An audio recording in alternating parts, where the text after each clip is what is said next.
Mic check, mic check. All right, works. Excellent. Shut this other stuff down.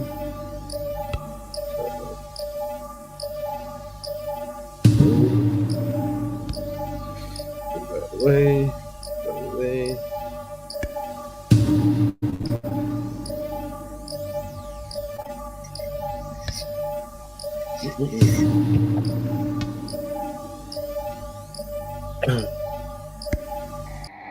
Ta-da! Hello, welcome to the Black Betterment broadcast. I'm your host, Brother Raven. Let me now get up the fantastic PDF that we open each week. Give me 17 seconds, family. Let me get it all ready and done for you. Hope you had a fantastic week this week. I hope you have. All right, here we go. So, according to the PDF, this is the 233rd episode. That's right. That's 233 times you've tried to find solutions for the community. Amazing. Good stuff. So let's start as we always start. Just don't forget, I'm going to put this in the link. Don't forget to follow Instagram. If you could follow us on Instagram, I do a poor job of promoting it week to week, and I shall continue to do a poor job. But if you like to follow it, go ahead. There it is. So we start as we always start. We talk about white supremacy, anti-black racism, and the Ma'afa. And those are the triple tragedies. And those triple tragedies have caused much issues. And, the legacy of those triple tragedies are the double dilemma. And that is, we are despised, and we're disorganized. Unfortunately, oh dear.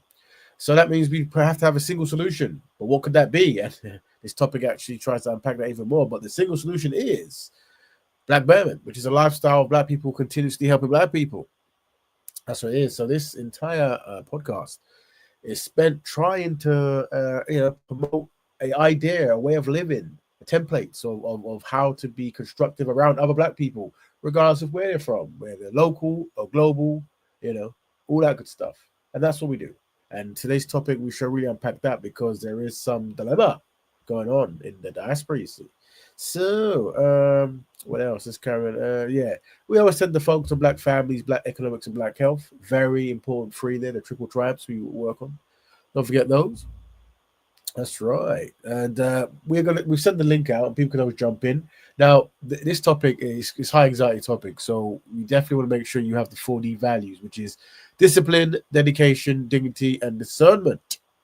So if you're going to jump in, please don't forget to practice those 4D values. It makes communicating with Black people very easier, or much easier, I should say. And, we want to minimize anxiety. Unfortunately, when Black people get together, there seems to be an anxiety fest. This is the history of what we've been through. We've unpacked that week to week, but in order to make that interaction easier, discipline, dedication, dignity, and discernment. All right. Trying to use derogatory terms, to describe generally anyone or each other. If we can use descriptive terms, then it makes communication that easier just in this kind of interaction. So, what is today's topic? Today's topic is Diaspora Wars Solutions, Part 1. We unpack the history of Diaspora Wars and the solutions. It's pretty straightforward there. So, we started a topic last week where we were talking about, people from different parts of the world, Black people, different ethnicities. So, inner ethnic groups of the Black racial collective, having disagreements. Or maybe, separating from each other or just not really getting on, name calling, or sabotaging progress, in different people's lands and stuff, and we were saying, okay, well, we need to really unpack that.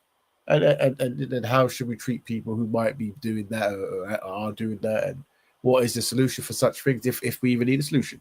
So we said, we'll try to unpack it this week. And that's what we're going to do. It might take a bit long, but the thing is, it's something that probably resonates with other people. But, we're going to see what we can do. But before we do that, we tend to always start with a kind of random videos that come through on the internet. And we just give a Black Betterment perspective. So while people are getting ready to come in, we'll play some what is going on? Hold on. Okay. It's a bit rubbish, that is. Hold on. Oh, don't give me that rubbish. That would be very annoying if I couldn't open these things. Hold on. Open video file. Wait there. Yeah, I was going to say, what was going on there? Sorry, my machine started doing what it wanted to. So let's see if there's any videos that's not connected really to this stuff, but will make us just open some stuff. So let me see. I usually call it 0. This is Claude Anderson. It's always good to hear Claude Anderson, so listen to what he said. No wealth and power until you have a community. We are the only people in this nation that do not have one single solitary community. You cannot acquire power and wealth without a community, and yet we do not.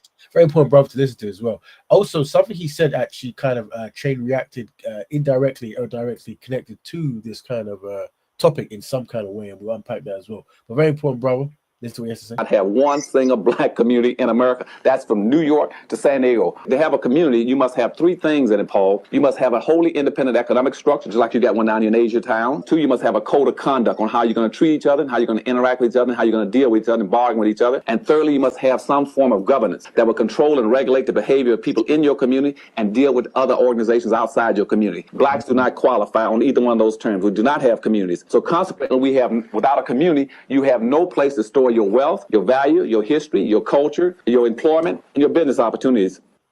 Very important. Let's listen to that one more time. Let's see if we can make a list of why this is the African Americans, but this would resonate with, I guess, maybe Black Canadians and Black British as well. As in this kind of structure that we seem to be lacking. Maybe it's by design. Who knows? You cannot build wealth and power until you have a community. We are the only people in this nation that do not have one single solitary community. You cannot acquire power and wealth without a community, and yet we do not have one single black community in America. That's from New York to San Diego. To have a community, you must have three things in it, Paul. You must have a wholly independent economic structure, just like you got one down in Asia town. Two, you must have a code of conduct on how you're going to. Very important one there. So you get your code of conduct. That's part two.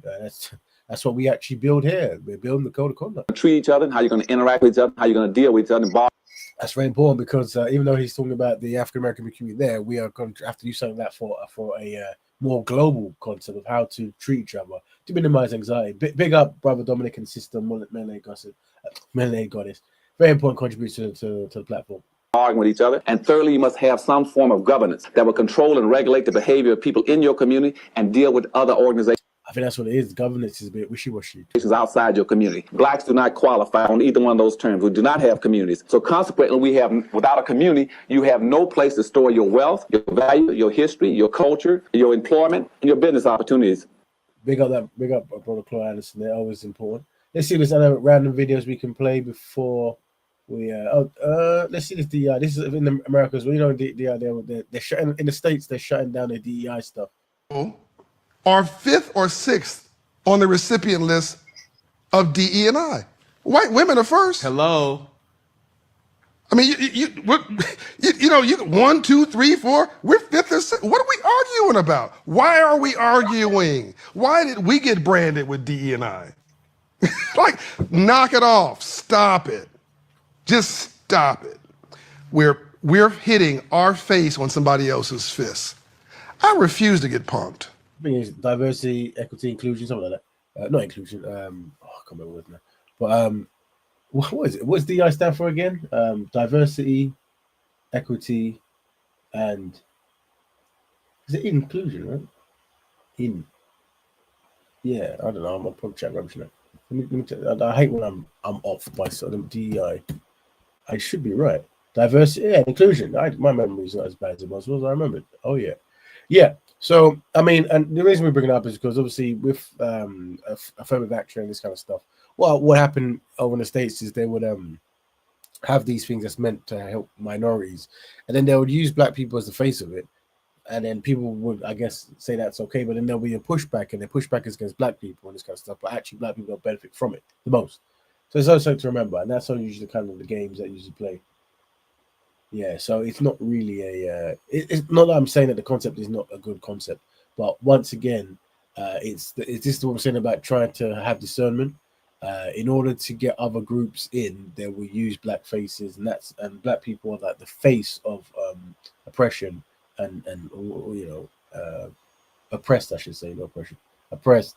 And so you can use that to galvanate something, but you'll find that lesbians and women and homosexuals and people with disabilities will probably benefit way before black people.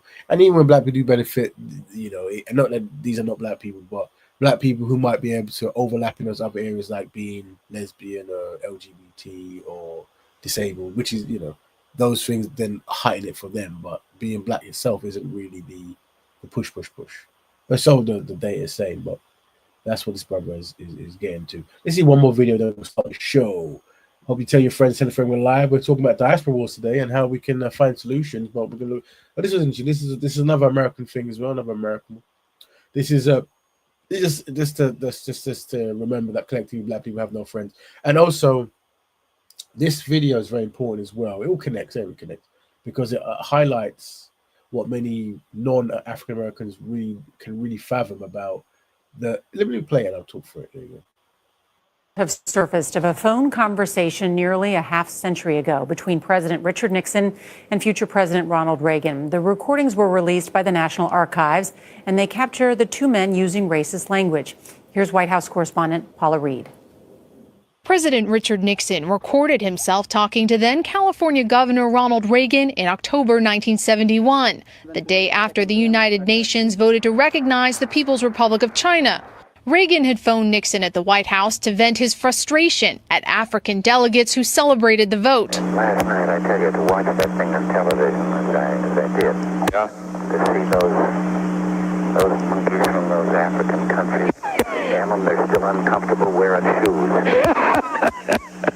The Ronald Reagan Presidential Foundation said today, if he said that 50 years ago, he shouldn't have, and he would be the first person to apologize. After talking with Reagan, Nixon called Secretary of State William Rogers and adopted Reagan's racist language. He saw these, as he said, these cannibals on television last night, and he said they weren't even wearing shoes, and he says here the United States is going to submit its fate to that. Later that month, Nixon laughed at these comments from his best friend, Bibi Rebozo. You know, that reaction on television proves how they ought to be still hanging from the trees by the tail. Even in 1971, that language would have shocked the general public. This is after civil rights. President Trump has, of course, come under fire for his racist tweets, but he said yesterday he is the least racist person there is in the world. Audio record. Yeah, so that was interesting enough. He's that's to my Africans there. Fair enough. Well, one thing, not that it's any kind of like super magic thing, but when you look at the propaganda, they will make no delineation between Africans and African Americans. When it comes to insults and stuff, and obviously that's a similar thing they'll talk about African Americans as well. All right, so let's start the show. For those who don't know, so where we're gonna go? Yo. Okay, so Diaspora Wars Solution Part 1. Yeah, so for you guys who listen, you know where you're from, you know what background you're from. So let me just give you a quick update or down date. Something I've noticed to be honest, these are things that goes on for years, but they intensify around certain points or whatever it is. So basically, African Americans, there are certain movements where they're reclaiming their lineage for multiple reasons, but I guess the most primary reason is to make claims for reparations. So they want to rename themselves from like American descendants of slaves to foundational Black Americans to Native Black Americans to freedmen to there might be a few others, but my memory is not as good as it once was. So that's one thing. And then also there's some people saying, there's pushback on Pan-Africanism. So Pan-Africanism, was Black people coming together to find solutions, all that kind of stuff, and the rejection of that claim and to more focus more at home. Also the connection and claiming to Africa, as in like, we're not African, we're American, and that comes from either we've been here long enough, so now we're American, or we've never been to Africa, so we don't want to claim Africa, or we never were in Africa. Actually, we've always been in America, and only a small percentage of us were actually enslaved or came from them many years ago. So many claims made, and obviously this caused arguments. But before the arguments, there's all the naive stuff like you guys over there don't know this, and you guys don't know. Yeah, like claims like you guys don't know your history, and you guys know your history, and you guys are this, and you guys are that. So these are the kind of the infight, and obviously I'm making it very simple. So what I'm going to do is I'll play some videos of certain things, and I'll see if I can make sense. Which ones are good to start with? Let me see. Which one's good to start with? Well, this guy's show's quite calm and nice. So let me play his stuff first, because he's called the Drizzle Show. So go and follow him. Hope I don't cause any issues by playing this stuff. of African history, I always affiliate African history with outside of Africa. People wanted to learn about Africa from outside of Africa. But Africa itself, I don't always affiliate people wanted to study the history, because normally it's passed on from generation to generation and households. In truth, black people in But this is the guest there is Robin Walker, he's based in UK, Jamaican family, I would say. He's actually my history teacher, if I know. He's probably one of the top authorities now of history. So his opinions or his knowledge should go quite well, to be fair, generally.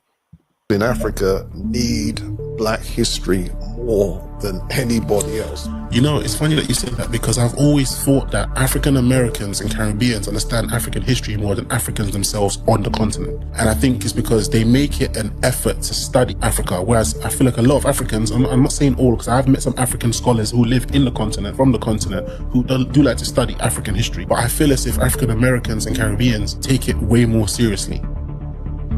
So he's probably describing like the history of Pan-Africanism that came through, and also you're probably talking that Africans might be more dedicated to their own individual history rather than the collective of Africa. But let's see more videos, because that wasn't actually the one I wanted to show to us.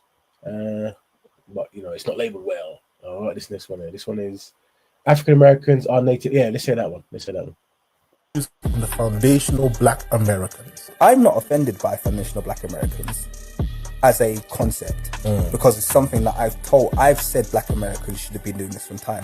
I don't agree with the pseudonym African American. Black Americans are the only people who are forced to attach a separate landmass to their name. That's very true. It's like, only call yourself African Americans if they call themselves European Americans, or for them to be the only ones to have this name forced upon them, and then the white guys are walking around and it's like, yeah, I'm American. I'm it's just like, you were the American. last to arrive. You came 2 generations ago. You're from Ireland, mate. It's like Polish people when they come to the UK and they have their kids, and their kids are just like, yeah, I'm British. And I like the concept of foundational Black America. Conceptually, it includes the possibility that they could be from Africa, but also they could be indigenous, which I support. I definitely think they were definitely indigenous Black 100%, Americans 100%. when they arrived. But I think there. they came from Africa, though. Also, All right, so that's these two brothers giving they're based in the UK. They give their opinion on the foundational Black American new ethnic term, or updated ethnic term, I should say. Let's see if there's any other, because that was a bit short. That one. What's this one? Native American. Okay, cool. What's this one? This is Black films. So we'll come back to that. Actor. Should we? Why are some Black people ashamed? No, we're on that FBA intro. Let's listen to this one. FBA. This might be a better one. Sorry. Talking about Tariq Nasheed, what's your views on Tariq Nasheed? Because he's got this thing. All right. So last week, one of our sisters, brought up Tariq Nasheed, and we were talking about this. So no, Tariq Nasheed is a brother. So you're looking at maybe 2000. I want to say 10, which is quite a long time ago now. I want to say 10. He came with a documentary called Hidden Colors. And this was like, many people were using this like to refine, Black history and Black motivational pride and that good stuff. And then he this is back then a young man who didn't really have any history in history or in documentary making, and he made a very and that's how much Black people wanted to have knowledge, I guess. And this is like when YouTube channels were first young and booming and whatever. So he came out, and he was beloved. He's beloved, and I think what's happened though, as time's gone by, he's gone. Not that he ever was a Pan-African kind of promoter or whatever, but his documentaries definitely covered Black, and it still does it. The Black world, as in Black people all over the world, whether they're in Japan or Australia or Brazil or wherever, he would cover it and he would talk about Black as one. But what's happened is in late time now, he's pushed FBA, which is Foundation Black American, and this is fine. This is like an ethnic group, right? This is saying like this is an ethnic group. That's not for me personally. I don't. This is not like a talking point, unless some people want to talk about that. It's more so there has now been a kind of kickback back and forth between people from certain other ethnic groups, from the African continent or from the Caribbean continent, and there's been name calling. And if you go on his page now, which we will, you'll probably find 5 million rage bait kind of like videos of arguments between African Americans and Caribbeans, or African Americans and Africans and this kind of stuff, right? And it's the same kind of like you're this, you're that. He said this, he said that.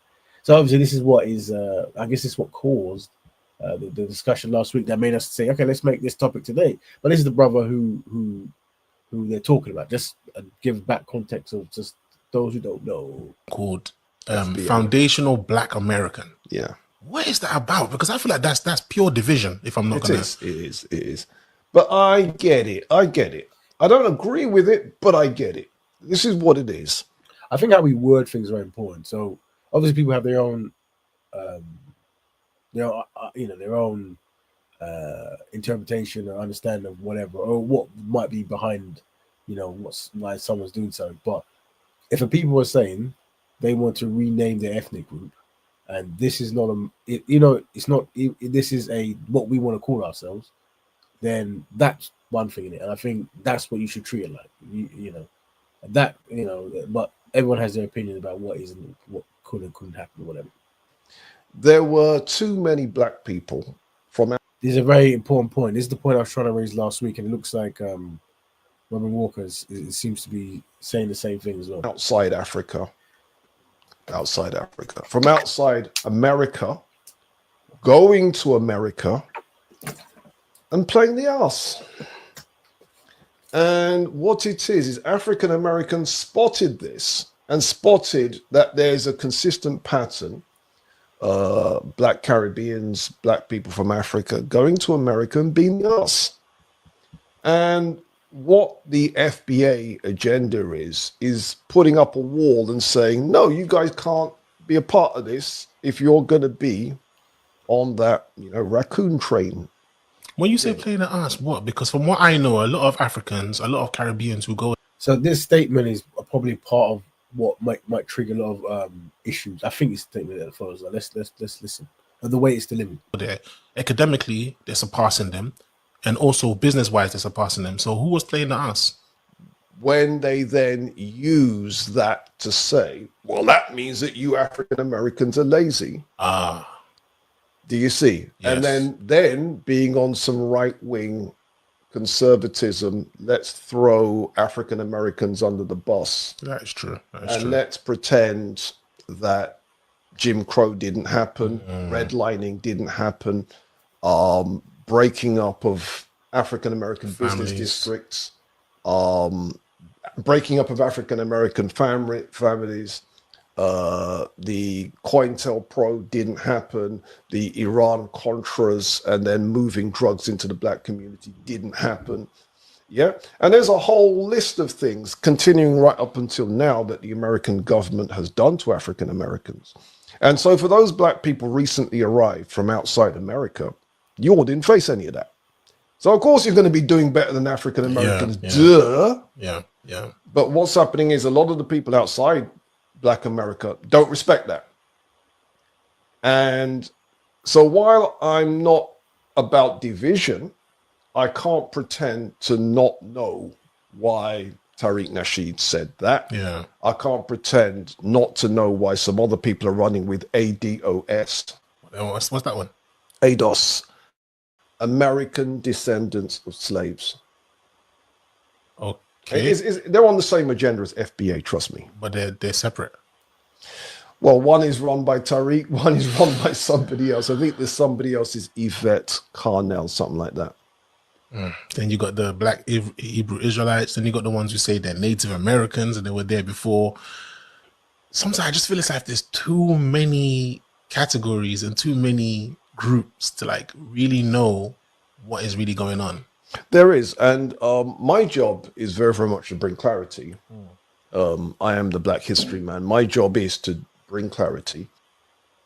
Yes, that's cool. So there's probably check out that interview, amazing interview on the internet and that one. Well, something that he does cover there, which is very important, and is breaking down the African American top class versus any other top class, or high class, whatever it is, economic class or whatever, from the Caribbean or African. As in, like, what's happening is you're trying to compare. People from a smaller group, so say Nigeria or whatever, going to America and do really well, but if you actually were to separate the high performing class from African America, it's outperforming every other black group. So it's not it's but that's not the ones people choose to focus on. So yeah, so it's kind of delusions of grandeur that people say and stuff. But all that claimed together is kind of where you're getting this kind of like people are coming in and sabotaging progress. So this is part of that kind of diaspora war, quote unquote, thing. Let's see. Maybe I can now play some examples of. Let's see what other things. So let me play some like what when the brothers say playing the art. So obviously there's more famous ones that we go. I should just ignore that kind of stuff. But I think these are the kind of people and how they present things is what he's talking about. People like this. Black woman in terms of attractiveness. All the way to the top. The average black woman's 187 pounds, loud, obnoxious, rude, fake hair. And on top of that, black women don't have a general respect for masculinity. Right, so you have like people from Sudan or whatever, and they will go in, and even though they don't necessarily like black as a collective token, they'll use that, and then they're with that are very comfortable to then directly target African Americans, but in disguise of blackness and stuff. And obviously that individual there is famous for this kind of rage bait and stuff. But that kind of stuff was going on or is going on. I'm really challenged for sort of a turn. Where's the other thing? Present. Let's see some other rage bait stuff. Hope you guys are following where we're unpacking the diaspora wars and what might cause it. Right, there's always a diaspora wars, trust me, right? But we're trying to unpack what's the current diaspora wars. So this is a gentleman, I've done his name, but he's in the I think this guy's based in Africa. Who work hard, I commend them. Black people who put food on the table of the family, I commend them. Black people. This guy is an African gentleman who are not waiting for any handouts or anybody to. And when he's talking to a white man, come and save them, I commend them. On the other side of that coin, the black person out there who's sitting around being a bum, waiting for. When they say black person, they're talking about African Americans. That's how they're framing it. Government to come and save them with reparations and claiming how their forefathers. He just quoted for reparations, so it's And if a person on the continent does that to a diaspora or someone who's a descendant of enslaved people, it's very easy for them to delineate and say, well, and the quickest response is, yeah, but you sold us. That's what you're always going to get.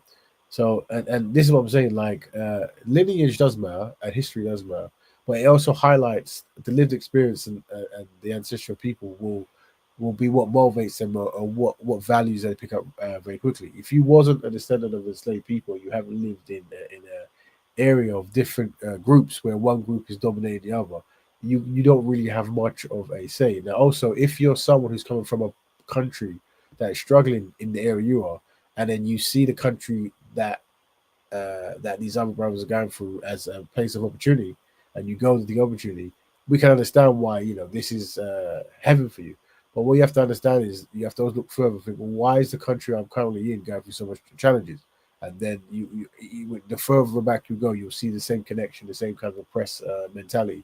But for some reason, that some people that isn't remembered, and this is the issue we have. This is why I've tried to maintain, like, showing that the same people who are destroying us today were destroying you yesterday, and they might be destroying you up close, but they were destroying them from a distance. It's just the same techniques.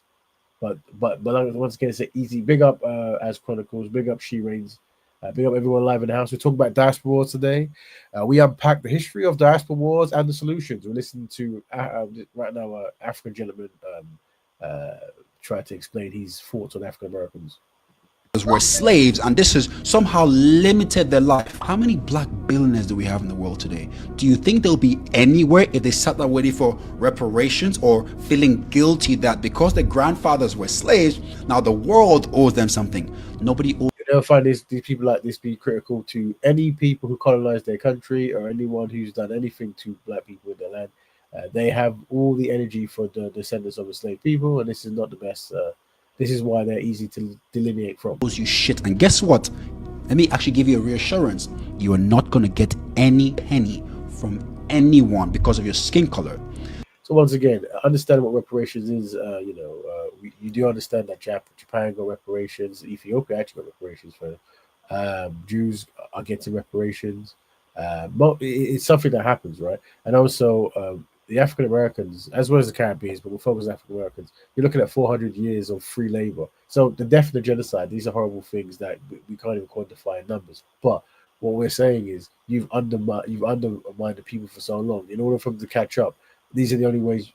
This is one. If you are really about integration and everyone's equal, this kind of fantastic, lovely word, then this is how you do it. Now, if you felt that someone was in your group and they were hard done by, you would have motivation. But because they don't feel that way, it's very easy to just say, "Well, get over it," this kind of stuff. And obviously, some of these African brothers, this is they say the same thing, but once again, I suspect the motivation behind these talking points is black people in general are easy target, and self-sabotage is a high rage bait thing. So just make fun of black people and you'll get followers. We saw this in the Speakers Corner community with black people who came to sabotage black progress. They would get subscriptions and stuff. So it's very entertaining for non-black people to watch black people destroy black progress. The moment you realize that we are all going to be competition against each other, even if we're all black or all white, we're always going to have a reason to fight with and against each other. Yeah, so once again, when you talk up to Asian people, Jewish people, regardless of how competition works, they understand how community works and how networking works. But this is actually like stylized crabs in a bucket marketing, what he's doing. Yeah. No collective group ever says that network within is a bad idea. And once again, I don't know how this man makes his money, so I don't know how he would know. I don't know what actual skills he has. I don't know if talking is a skill he has, but this isn't how trade and finance work.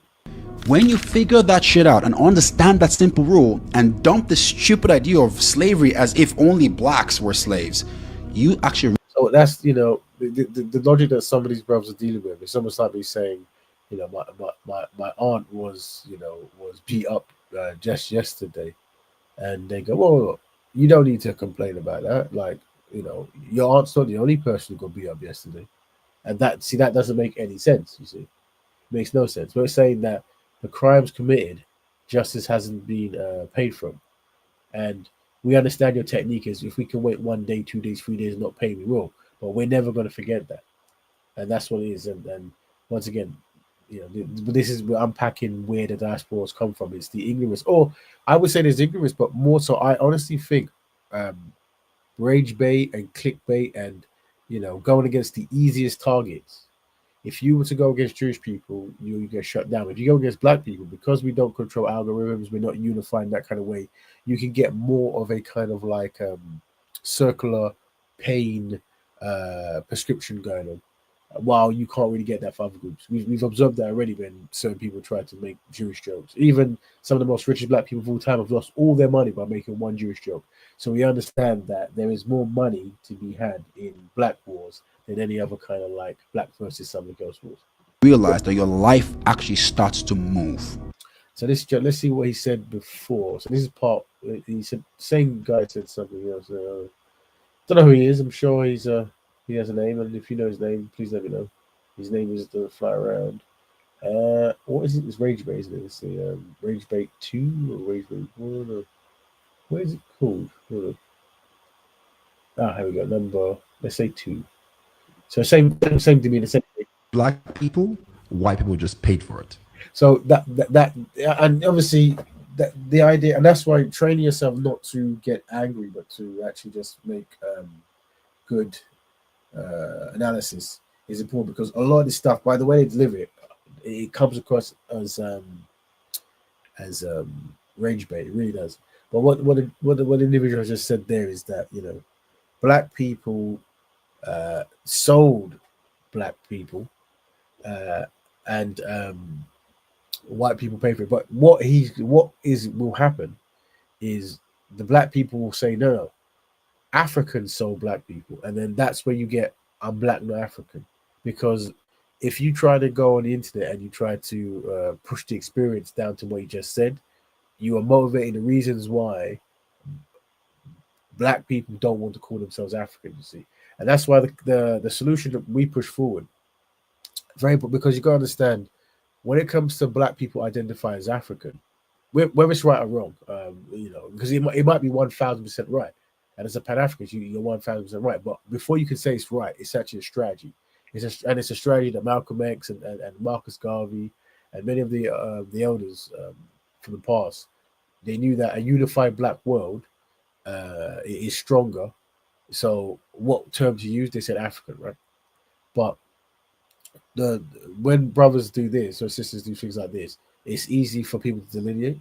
So I say that the strategy I would push it, I've been using for a couple of years now, is the glad and the sad.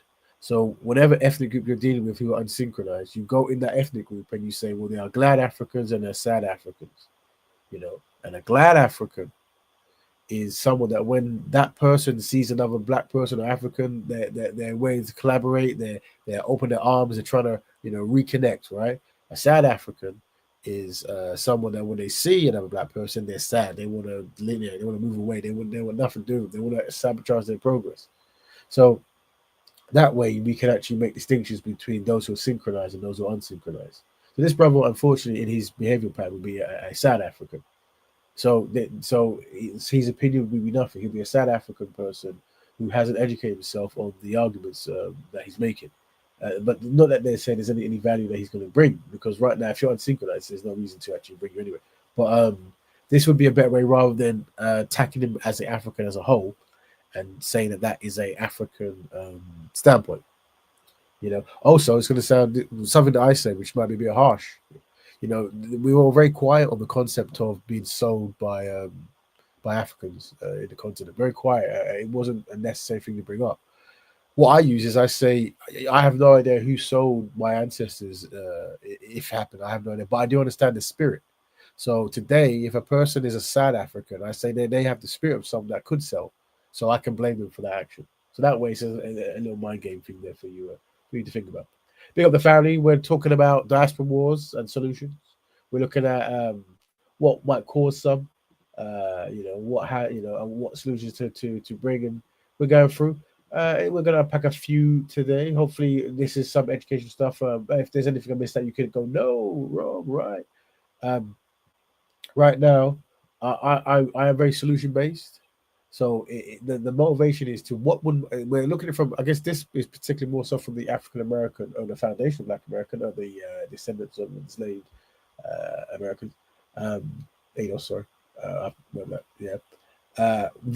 It's more understanding what would make a community group go from being the leaders of Pan-Africanism to no, we're our own ethnic group, which is fine, but actually we don't want to do Pan-African as our own ethnic group. We want to focus on reparations and these kinds of things, and we're going to only focus on the things that happens here, this kind of stuff. So, and also, the arguments between the diasporas and how to have solutions to those. So let's see our videos. Let's see what else I've got. So we've got the intros. We've got the real Native Americans were black. What's this? Let's let's listen to two more things that this brother said, and then we're going to jump to something else. This is just good history about Africa. I randomly got it. Those Olmec heads are African. The sculptures themselves would have been done by Native Americans. This is their art. Oh, wow. Yeah, but what it is their art depicting foreigners. It is a Native American civilization, but clearly the Africans had a prominent and an important influence within that society. It would have to be a very serious influence for them to create these massive, colossal heads. Exactly. Yeah. But what it is because we assume that black people... So, big up Ems and Kane. And Kane, no, it's not. I don't know what that means, but let's see. So I think the Olmec, for those who know, there's massive Olmec heads in America, around Mexico, this kind of thing, I would say. And and people have said that because they have Africoid features, that the Olmecs themselves were black. So, and this is a big argument between Native Americans saying they're not black. I think what Ron Walker's saying is he's saying that actually there were black people there and they had high status amongst the Olmec, or as the Olmecs amongst the Olmecs. I haven't heard that perspective before, but that's an interesting one. Have no. You fall into racist white stereotypes. Is this explain what you mean just so we can understand. Once again, we listen to a historian define something, but if you know they ain't African. Who ain't African? Well, the Olmecs. You just let me know what you're saying in the context so I can respond. Influence. And by the way, you can always jump in and speak for the family. On the world. Yeah. We assume that them features, anyone can have them. Oh, right. Are you talking about? Yeah. Okay. Well, we might as well, let me say Africoid. So I think let's break down. I think I know what you're saying. The Olmecs have Africoid features, right? Strong features, that we are defined as black features. So what they're saying is there were red Indian people and black people, and the black people had status there, and they were travelers or something like more recent travelers. I don't know, and they because of whatever they had status. So he's saying they made statues of that. That's his conjecture or whatever it is. Big nose and lips ain't exclusive to black people. All right. Well, okay. Well, you have to tell us what your reference is and who where you got it from, so we can learn from what you're saying, bro. And also what your background is, because right now we might be thinking we're talking like a pro-black group, but then you might be an Asian person, or you might be black, but you're from Turtle Island, or you're black, but you're from Australia. So I don't know, right? So if we can understand what you're saying, it will make things a bit more easier. I've got a photo of half a face of a Mexican, half a face of a statue lifted fire. Yeah, pseudo. Maybe. I mean, what? Like I said, if you're saying the Olmecs are Indian, that's so weird. I mean, it's not something I'm going to stand a fight on. These are the historians, and this is the hypothesis that they're pushing forward, right? But we're going to carry on playing anyway. That's the way it's always been. You're trying to tell me there were African bones in ancient South America amongst the ancient South Americans? Yes. But what happens is scholars today don't. So we do know there are African bones all throughout, like the Caribbean and America and stuff, from travelers, and we had a list of names of ones that were documented. Want to go there? These colossal heads are distinctly Negroid. So yeah, that's what we're talking about. Some of these videos are quite random; they're not really as correlated as I thought. But let me we still have to play them. I'm going to run out in a bit. Or but it's well, for those who are joining, we're talking about Diaspora Wars. So also, we're black. We're real. Let's see what this one is saying. This might not be able to see. Were African people in the Americas before the European invasion? Give me 4 seconds. That's a complicated story, but generally speaking, I think the evidence is quite strong that the answer is yes. Okay. There was a very famous artifact that was found. I mean, I say artifact, fossil that was found. It was found in Brazil, and the scholars gave her the name Luzia, Luzia. She's thought to be the first human being, modern human type of human, discovered in South America.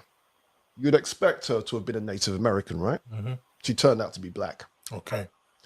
And there's been all kinds of, well, how do we explain this? Well, how do we explain this? Well, how do we explain this? Oh, wow. Well, there's no way you can get around the fact that certainly the first modern human South American that we can point to is this fossil Luzia. Mm. Now, but this is South America. What does this tell us about North America? Nobody wants to go there.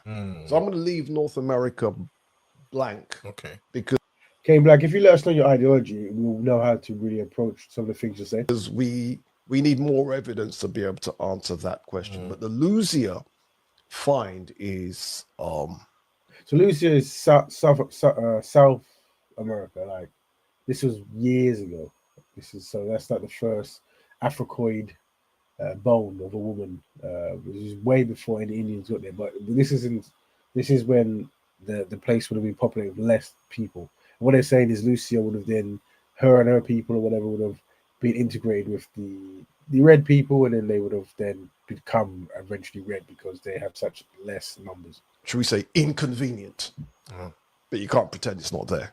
Inconvenient for who? It changes the dynamics. Okay.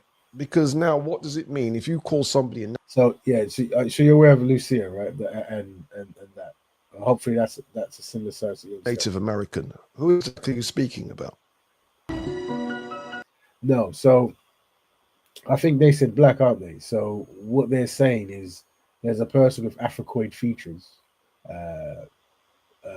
how you want to label it. I mean, but they're saying this is the earliest black a person, sorry, on the land, and they have similar features to that of, say, what we describe as black people today.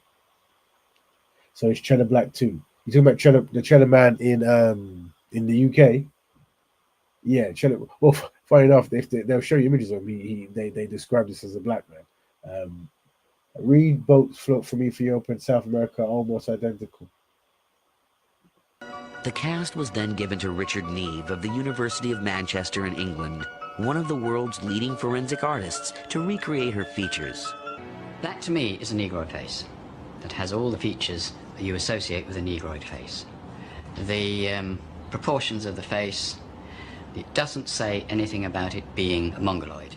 So they'll use the term Mongoloid to describe people of Asian descent. This was the old term. They would say Negroid for people of African or Aboriginal descent, and they'll use Mongoloid for Asian descent. So this is the old terms they would use. Was this then the face of a first? Yeah. So the people in Papua New Guinea look black, but DNA are close to Indian. Yeah. So what we're saying there, the DNA argument is amazing because the DNA of people in Asia, if you're talking about,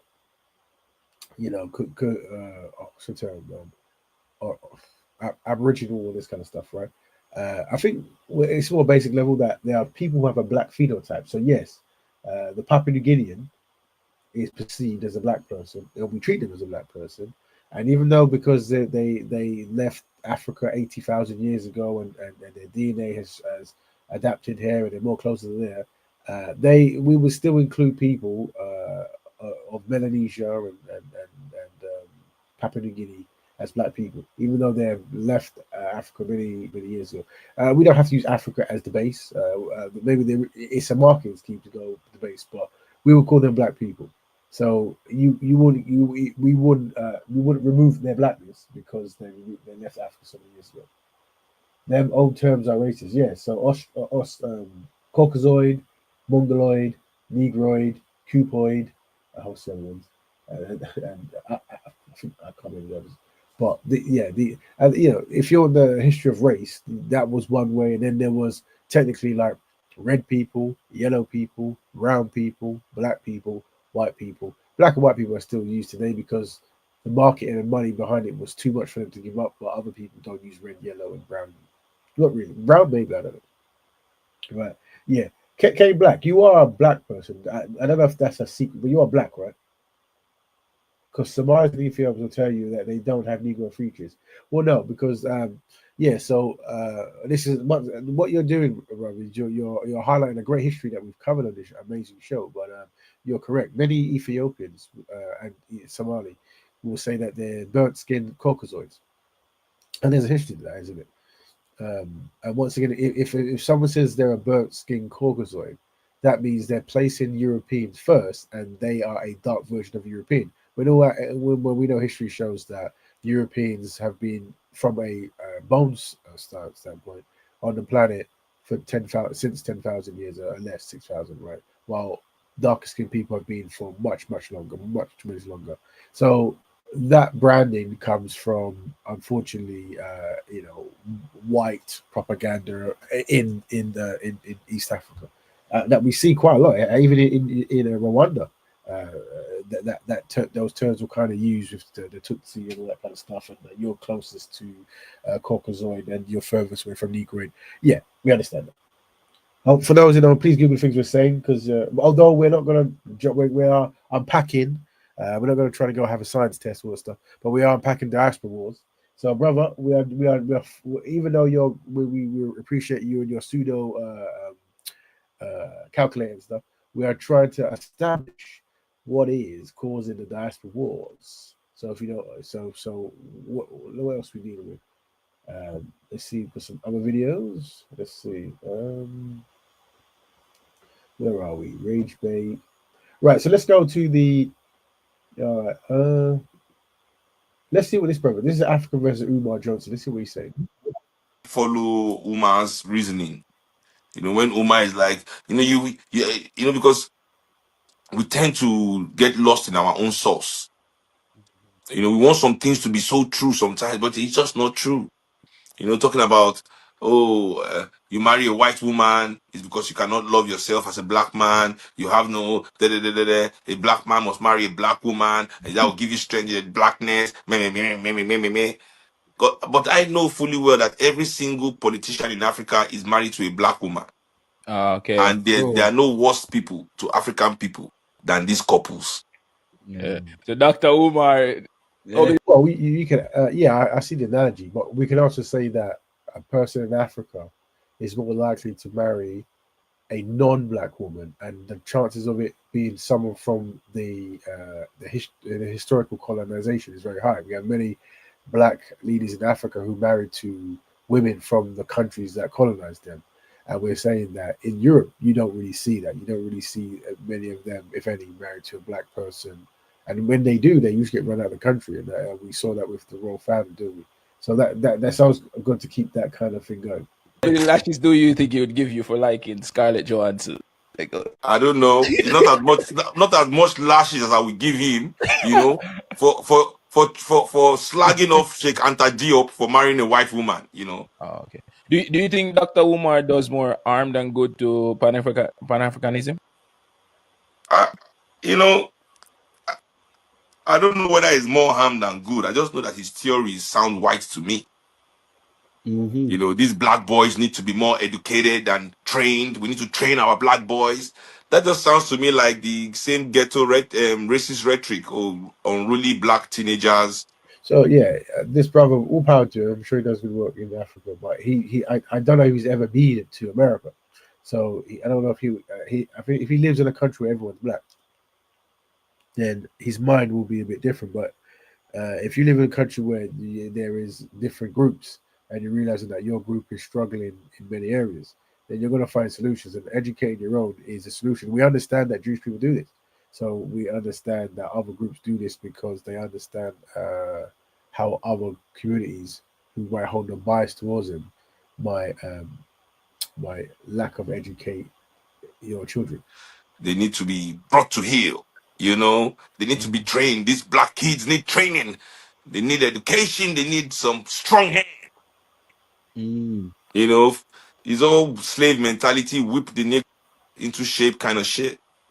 You know, all sounds the same to me. You know, the black woman is this and that. You know, you need to submit to your man. That shit is Bible talk, bro. Yeah. You know, I hear that from the Bible too. The thing is, if you have someone who identifies as Pan-African, someone else who identifies as Pan-African, and this is what I was trying to say last week as well. How you speak about each other is very important, because it's very easy to have that kind of wrestling mentality where, you know, you're bad today, you're good tomorrow, he's bad. But if you have the same ideology, then it's first of all, reaching out to someone I would recommend. But just make podcasts and throw it out the internet, I think it's something you have to really, really believe something to really throw it out the internet and to potentially cause a misunderstanding. You know, you have people who say they have the same ideology who will never speak to each other because of this kind of way of saying. So I recommend, if you need the same thing, but reach out. You can't just take the Bible and paint it red, black, and green and tell me it's Pan-African. Shit, it's still the Bible. Like, I can hear the Bible. When I hear the Bible, I hear the Bible. I know the Bible when I hear it, you know. The Bible gets translated in many ways. I use it. Exactly, you know. So let me ask you, Shehu. It's cool for boys. It's cool for black boys only. You know, that's some white shit. If ever, if ever I've seen a white solution, it is cool for black boys. Black boys only. So clearly there is some, you know, the thing is, you can't take everything someone says with like they have some kind of authority with them, or they represent a community. But there's always, you know, misunderstanding what's going on. I don't know what is meant to be done. So anyway, so we're talking about Diaspora Wars Solutions. We unpack the history of Diaspora Wars and the solutions. What else? There was, we saw this. This is I saw this on a video. Let me play this. So this is it's a mixed video. So it's let me hear it. Natives, this our land. We all know about the slave ships. We're not from Africa. We indigenous. This is some African Americans, I assume, making this song. This guy's got Christian across there, so it's interesting. So I don't know if it's native. That's a native thing. Well, maybe you don't have to. That doesn't matter. I don't know. But yeah, they're rapping about. So I think there's some kind of like overdub of something else. I need you to listen, I need you to be getting this. These are why are we all of a sudden having crisis in identity? At the very moment, we also talked about what? Afrocentrism and African what? Centeredness. So right at this moment, when we are beginning to coalesce and to develop a concept of African identity and Afrocentrism, we are all now suddenly in a what? Identity crisis. Is the identity crisis really there, or is what going on an attempt to do what? Create an identity crisis? Because these people are well aware of what a full and wholesome identity will do to them.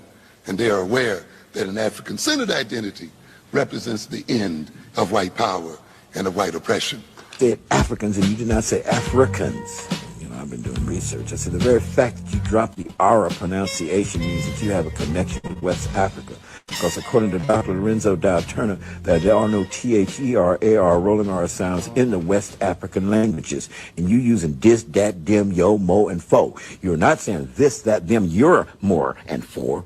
It's this, that, them. Shut the door. I said, that's what you're saying. So don't sit up here and say you ain't got nothing to do with no Africans. I said, that's self-hate. A young lady told me, she said, I ain't no African. I'm an American. I don't even like Africa. How do you deal with that kind of mentality? First place I reach for my handkerchief. That's a sad and sick human being. An Italian would never say, I'm not an Italian. Although he's been here 5 generations, he would never say that. You're an African person wherever you are on the face of this earth. You walk this earth as an African person. That's the legendary John Henry Clark. I think I think before telling people what they are and what they're not, I think understanding the strategy of what Malcolm X, John Henry Clark, and pretty much every major scholar from the past of the civil rights and that kind of before then were on, and that was can you have one identity of Black people to work in unity no matter where they are, that can make networking and improvement easier, you see. So, and what word would that be? I think they were saying because Black was a metaphorical color, should we not refer to a landmass? And because the landmass that was famous for Black people was Africa, and as far as we're aware, many Black people were kidnapped from that landmass and put into the Americas, to which they then became or mixed in or have slices of Black people, whatever. Then that would be the strategy term. We call ourselves Africans, and they say if African is strong, African Americans will be strong, or Afro Jamaicans will be strong, all that kind of stuff. So that's what it is. And so that was a strategy, and all the scholars agreed with it, and they moved on it. And when that happened, there was always considerate effort to break up a connection between, Pan-Africanism and nations collaborating, because it's harder. It's a threat to other societies, especially when other companies and countries, whatever, their agenda is to first of all, not respect Black members in their land because they have them as to keep them as a kind of like purchasing class or a buying class, but also to do the similar thing to the African country, to where you're exploiting resources from them at a very high rate and giving very little back. And it's harder to do that when Africa is united and when Black world is united. Case in point, if you look at how Arabs they have disagreements, of course, but they're all synchronized on certain things, and that's why when Palestine is attacked or something goes in Palestine, all the Arab worlds will connect to fight for it. But when the Congo and stuff is that you wouldn't even necessarily know it in any world.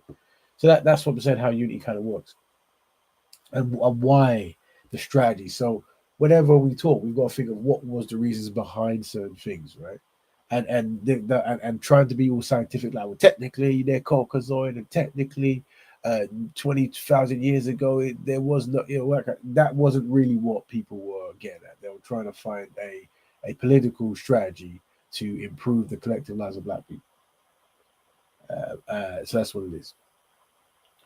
So now you know King Black. If you didn't know, now you know. But either way, as every 10 years, there's always some kind of hiccup or argument, whatever. And this 10 years is this. It's also connected to, I think, it's got some British ones there. Let's look at some of the British ones. What is this?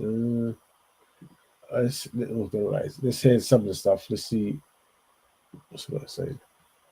But the blacks are going at it. You under TikTok rock if you have not seen that the black Americans and the black British are going back and forth. It's a lot going on, so I'm gonna just tell you what the internet is saying. Okay, your girl here makes a video about black British people. Okay, so then she responds and makes a video about how black Americans cannot be talking about black British people. Let me just tell y'all, the girls are so freaking pissed. Okay, she said we are the laughing stocks of the black community in the continental. Yeah, so this is important as well. This is why I talk about how to separate the different types of people in the community. If all it takes is one person to just go, oh, these people do this, that's wrong, and then someone goes, yeah, but you people do that. Now you've created like a domino effect, isn't it? And that's just, it's like the easiest thing. I don't know this guy. Only black people, Palestine and Yemen. King Black, you know what? Maybe we spoke before because my memory is not as good as it once was. Are you black? Are you a black person, brother? Like a sister? I can't remember that because there's so many people with Kane and Black. And I'm thinking, is this a brother? Because you're just talking about what you're talking about now. And to be honest, I'm always willing to engage people just because of entertainment purposes, really. But yeah. Oh, stop lying. Only people back in Palestine are Yemen and Iran. No, yeah. If you're talking about Saudi, we understand Saudi Arabia have been you know, whatever their history with England and stuff, right? But the Arab world support Palestine. It's just this is okay. Let's go there. But either way, I'm going to say something that's very controversial. It doesn't matter. No one is here talking about Arab conflict. We're talking about black issues, right? And we're using it as analogies. Yeah. And you can clearly see that Palestine is a much more documented modern crisis than Congo. Okay, you understand these concepts? Are you Arab? I don't know. Like, just let us know. Just so we understand what the motivation behind the conversation is. All right. So anyway, we're listening to the Diaspora Wars. Streets across continents, they are laughing at black Americans. I'm gonna lie, she ate the most. It's a very good point. He says that you all want to link up with everyone and make them black. So this is the thing, and we're going to cover this as well. And thanks for bringing up that kind of tone, right? So people, what will happen is you if you ever try to get some kind of unity going, people would say things like, "Man, black people are different ethnic groups with different cultures, different religions, different languages, different alphabets. You can't link everyone up." And that sounds very, very smart. It does sound smart, and that's a stupid idea. It's so wishy-washy. It doesn't even make sense. And you find many black people doing that. They're jumping at, yeah. And that's why we promote something that's known as open door elitism. And you think, what does that even sound like? What does that even mean, open door elitism? And what it means is, amongst every ethnic group, there are those who actually see a value in collective betterment. There are those who are actually intelligent and they know how to do things that can benefit mass people. Those individuals from those ethnic groups coming together to be the open door elite is what black people, it's how communities are run. But what we're saying is only people who want to do that should do that. But people who don't want to do that, don't do that. Now, when you say that, what you do, you allow the person who's the continuous naysayer, the person who's their there was a word I wrote down the other day. I wish it was a very important word. It was a is it a contrarian? Was it a contrarian connoisseur? Yeah, so a contrarian connoisseur, right? Where no matter what you tell these brothers or sisters, they're always going to say, no, it's never going to work. These are the brothers and sisters who will let you know they can never be a part of any kind of organization structure because they're constantly looking to sabotage.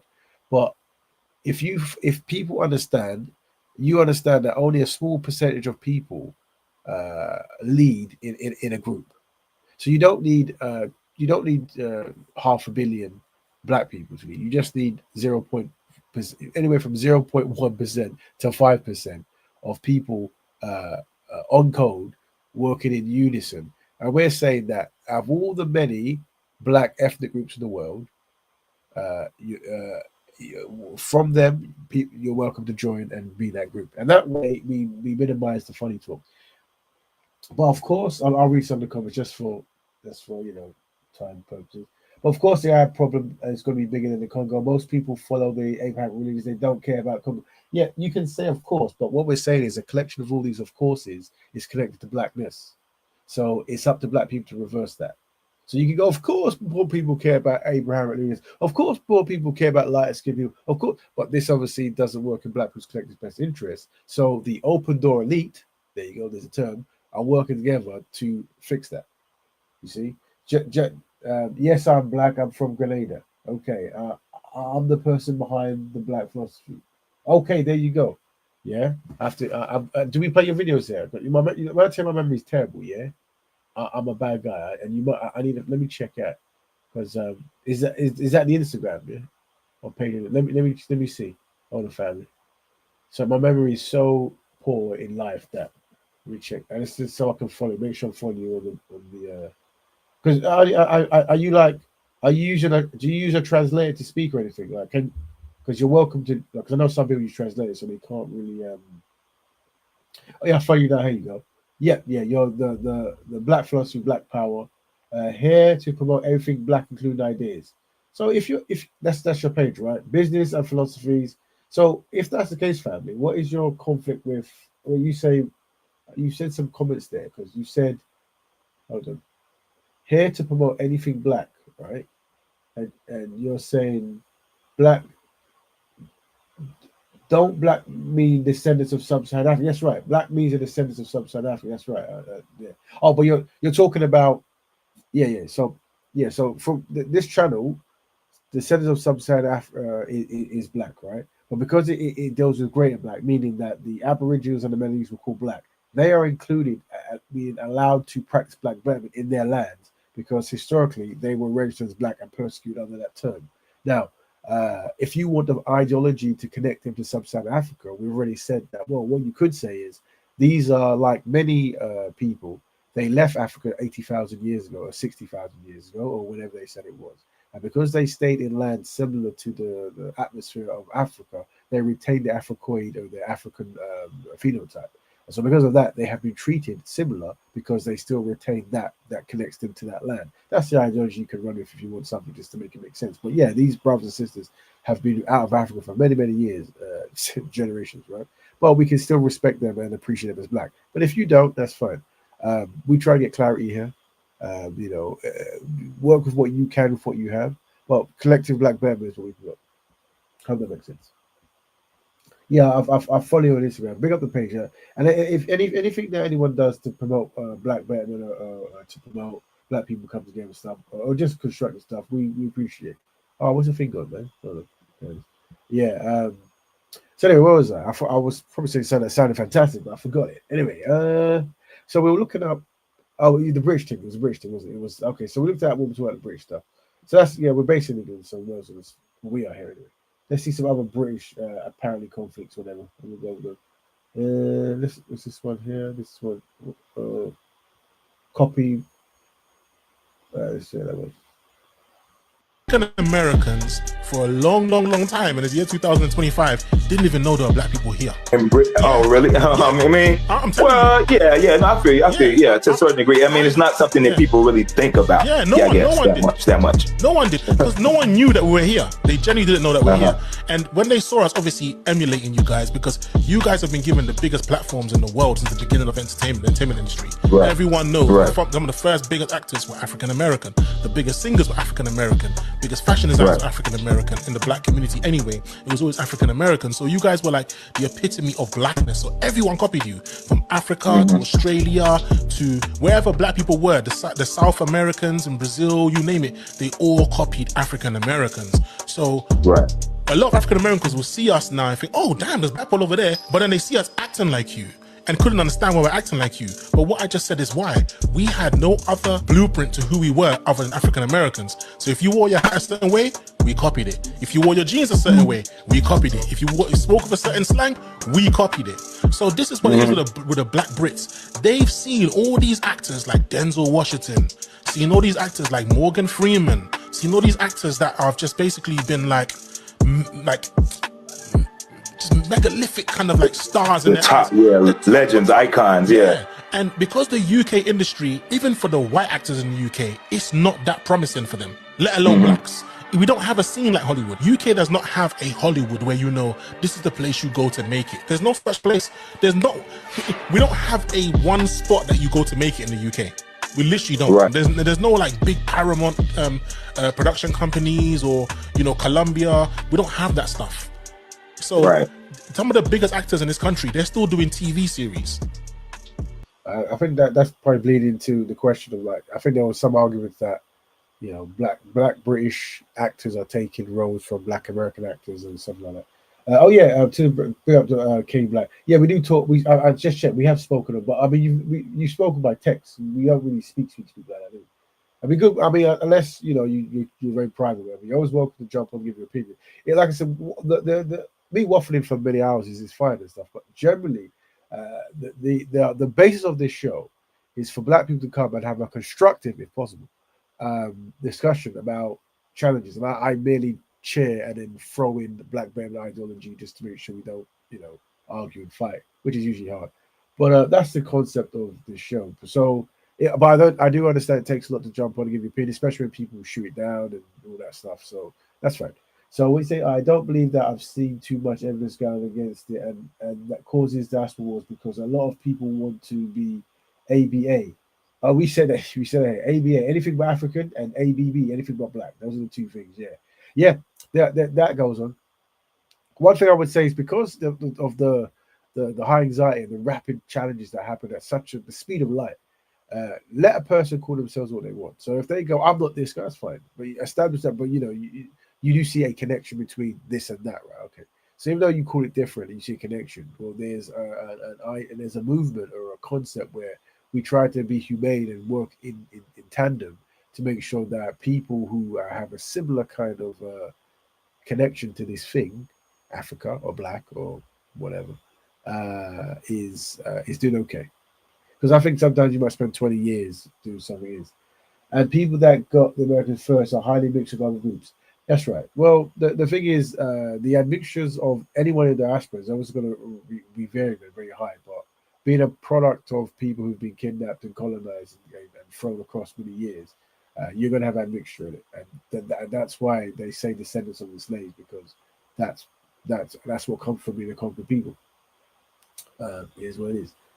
There you go.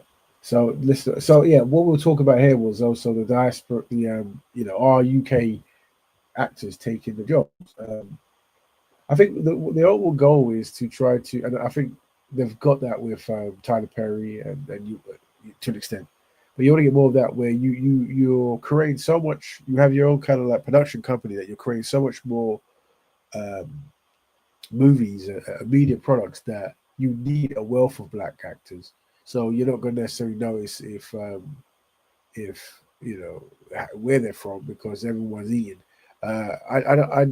Black African American actors are still getting the best roles and still getting paid by far the most.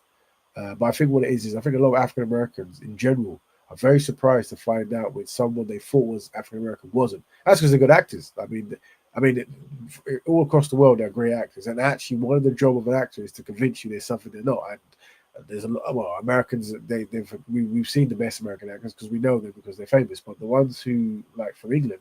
We don't know because they act like Americans, aren't they? So it's only when they say cut, they go, "Oh, you're actually from here." So yeah, big up everyone live. Big up everyone who's in the house. We're talking about Diaspora Wars Solutions. We unpack the history of Diaspora Wars and the solutions. We look at the area of acting. Some people might complain, there's so little roles for African Americans. They're not best pleased that certain British people are traveling there to take over.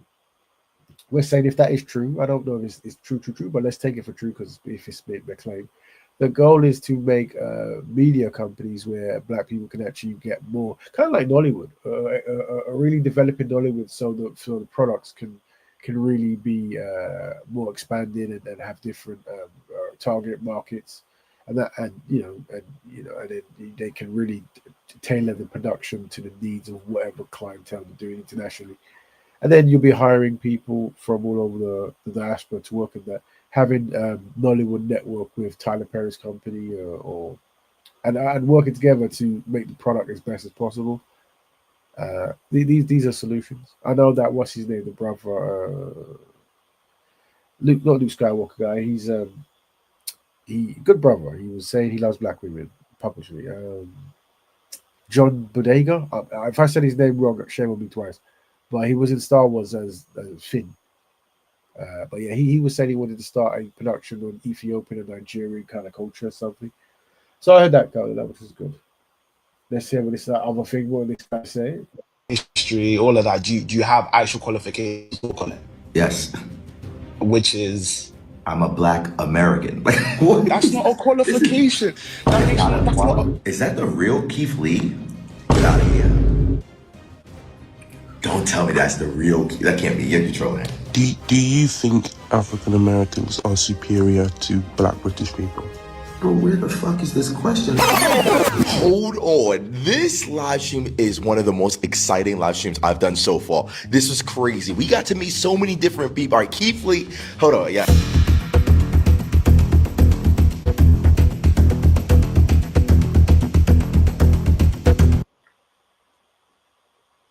Okay, so something was said here that was very interesting, and that was what was that word he said? I've heard so. We got to meet so many different people. All right, exciting. Superior to black British people. Yeah. Do you think you're superior to? So that's something that's probably in the back of the mind of many people. Big up all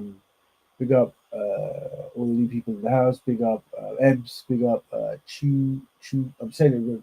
I'm seeing too many K's. I'm gonna get Chu Crew.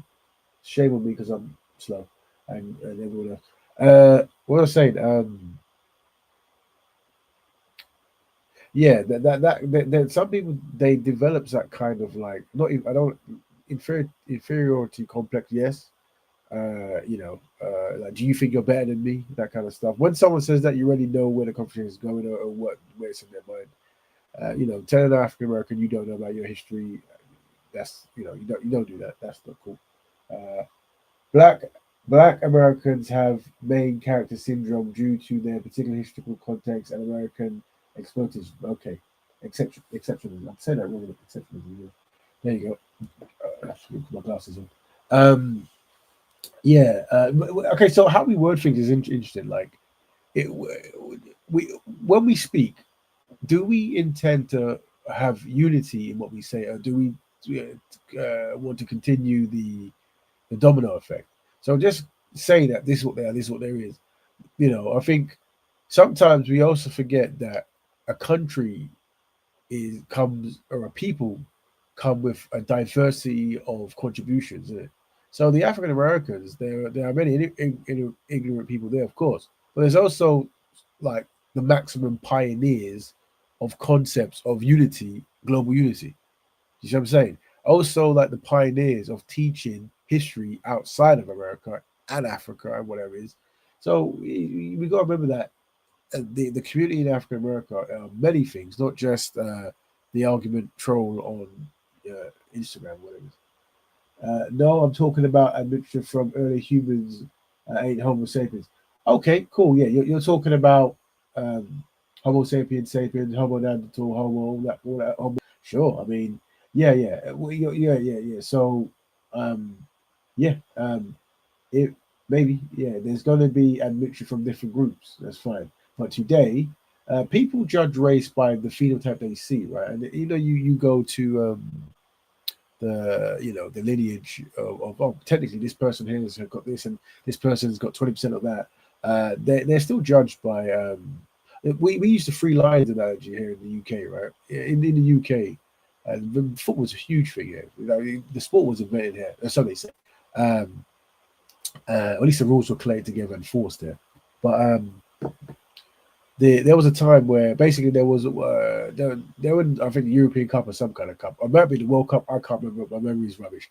Basically, there was 5 penalties, and 3 of the guys. One of the guys was a person who had a white parent and a black parent.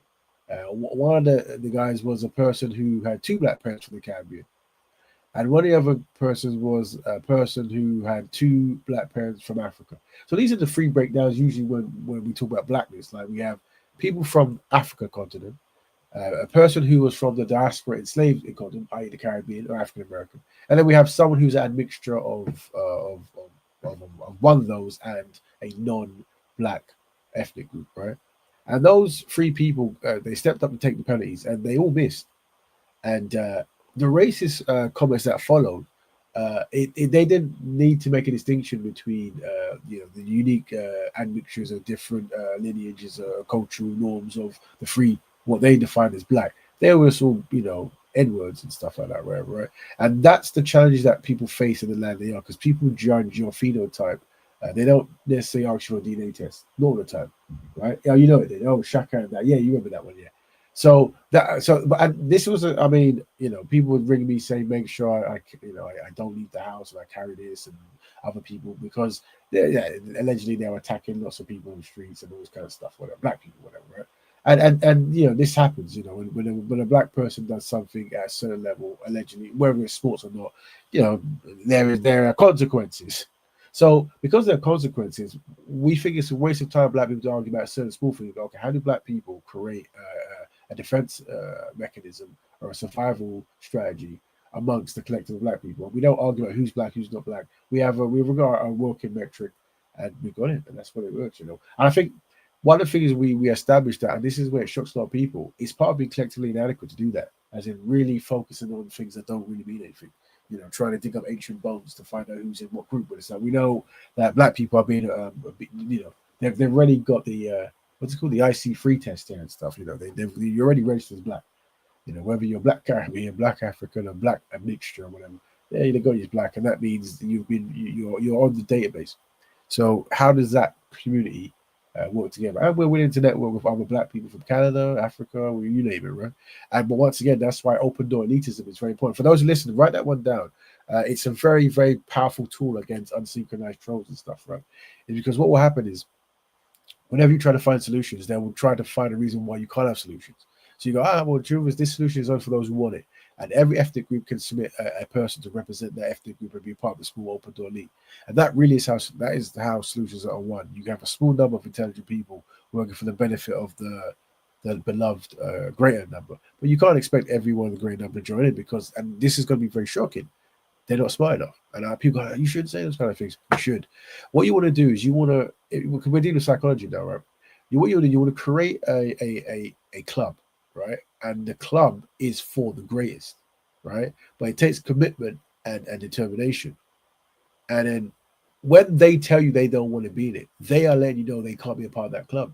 And you say, well, we're not going to include you in any conversation because you've told you don't be in it. So we're going to do this, but we're not going to entertain a half an hour explanation about why black people can't come together, because we're coming together. How we do it by making sure we don't unify people who can't unify. That's the science. That's the psychology behind it. I hope that makes sense. To cope with the situation, you will form a very strong bond. Identify with the perpetrator to the point where you fight. Okay, I'm looking at what you're saying. What is? Oh, I don't know if you answered the question there, bro. Big up, love as well. I'm not arguing that mixed race people don't being black. I'm not saying you argue anything. I don't know if you want to talk to me and say something else. I'm saying that well, if you just say what you're saying, it's fine. I'm saying that we have our definition of black people, and the real purpose of the Black Betterment broadcast is wherever you're based, you unify with the black people in that land and find solutions from an economic, family, and health standpoint. So wherever you are in the world, find a motivational structure for you to improve the people based on those things, right? It's very different when it comes to a nation, because a nation of black people has to behave different from a nation within a nation, right? So, but either way, how can you use these concepts to motivate black people to see pride in self? But obviously, one of the problems is there are diaspora wars, which we're unpacking now, and we're trying to unpack, what causes it and how best to react. I think how we react to things is important. You notice that I'm not getting shouted, not screaming, not name calling. Don't do that. Don't get offended by anything.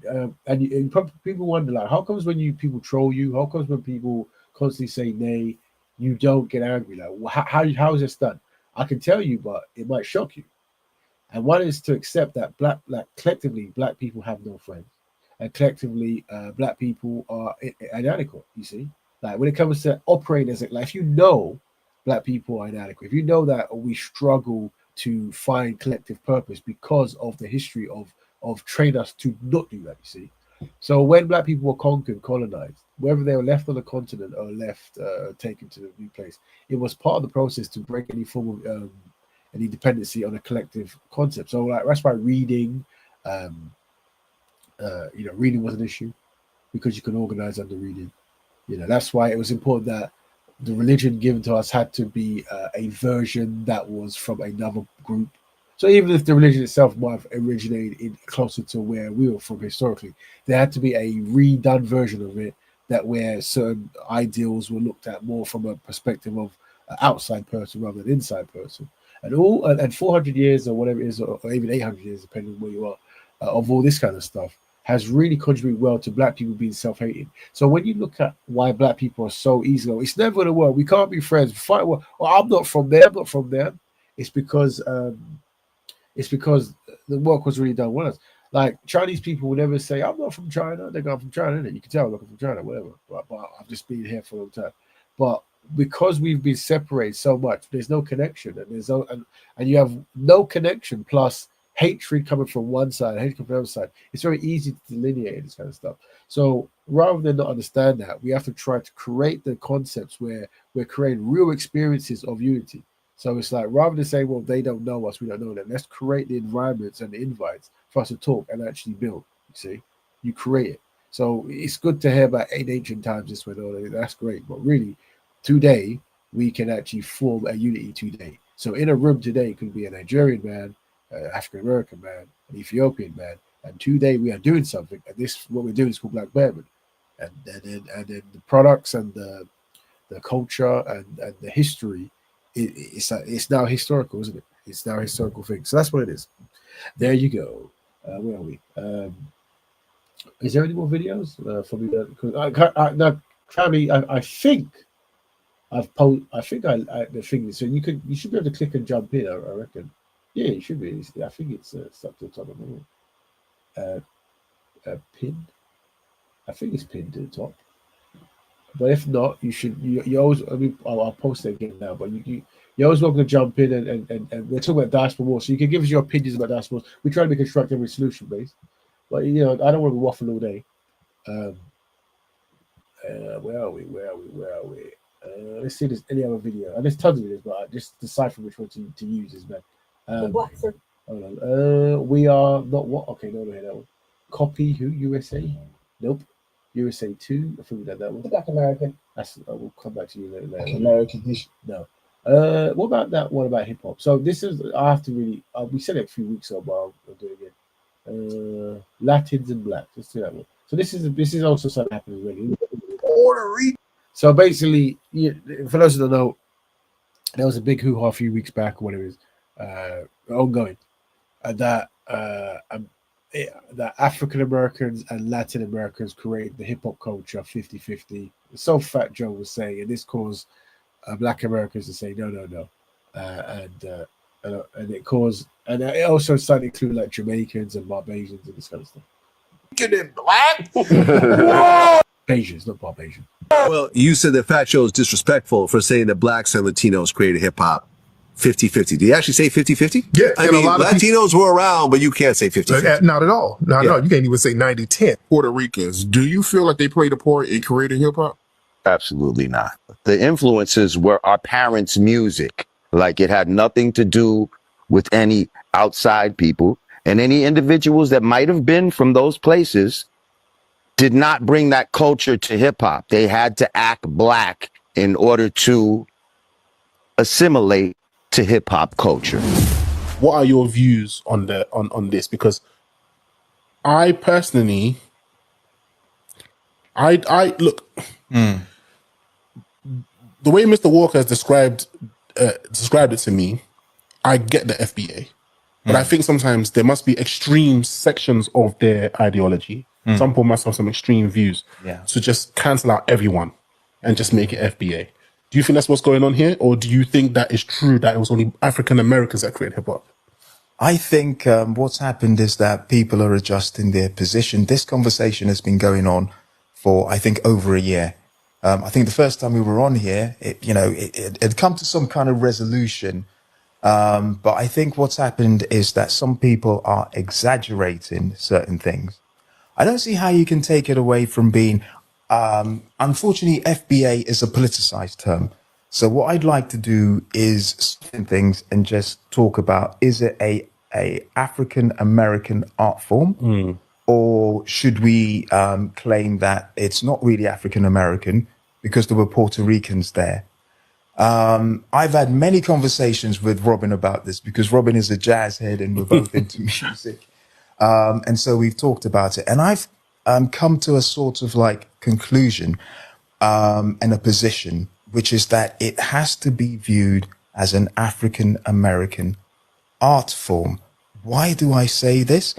About a year ago, Lord Jamar actually had on Prince Whipper Whip. Don't know what that is. He's one of the pioneering hip hop lyricists. He's one of the great MCs. Okay. And he was actually Grand Wizard Theodore's principal sort of like MC. He was the best of them. So you had Grand Wizard Theodore, who learned mixing from Grandmaster Flash. Okay. And started to do scratching, and they were kind of like in the same household. I think the Fantastic Four or something like that.